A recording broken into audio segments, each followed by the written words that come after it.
This morning I'm here with the star of Abattoir, the Colin director, Marc Price. Welcome. I didn't realise I was going to be introduced that way. Getting embarrassed now. My own way.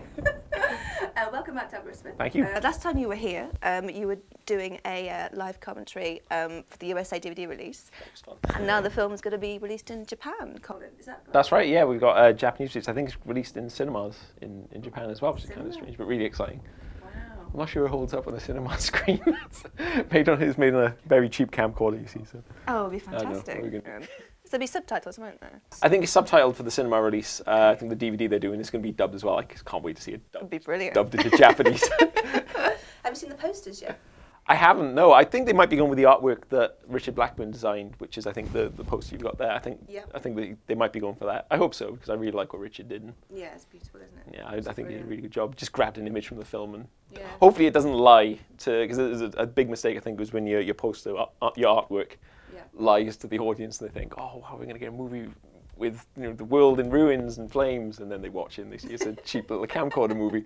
Well, for those of you people who don't know, can you just tell us a bit more about Colin, how the idea came about and the production? Kind of thing? Yeah, I mean, I'm a fan of zombie movies, and the idea to do a zombie movie from the perspective of a zombie was something that I hadn't seen done the way that I would have liked to have seen it done. Yeah. So it seemed like an original enough angle on zombies.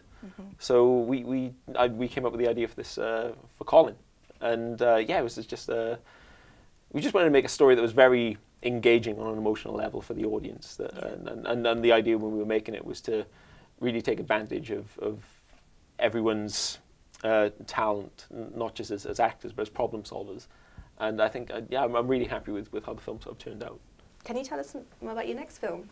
Thunderchild is what we're kind of calling it at the moment. I'm not entirely sure if we're going to stick that title. Okay. But it's the name of a World War II bomber, Handley Page Halifax bomber, and that's where our entire movie takes place. Okay. And it's basically these guys on this horrible bombing mission over an undisclosed location in Europe. So we don't really get into where they're bombing and why. It's just about these guys who are on this mission, so the stress they're under.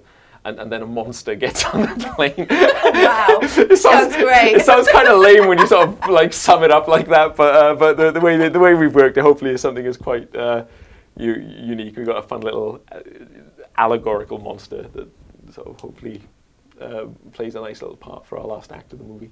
So there's going to be lots of special effects?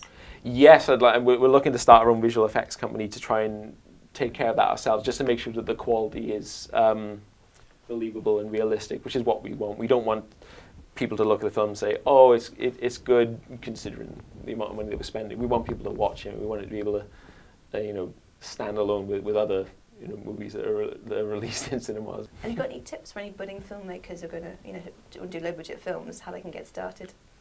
I'd just look at whatever equipment you've got available and just tell your story, because it's not really about the technological. It's not about the technology. It's about the story you're trying to tell and how you engage your audience and how you can take whatever you've got and use it to your advantage in the telling of that story. That's certainly what we did, and it worked for us.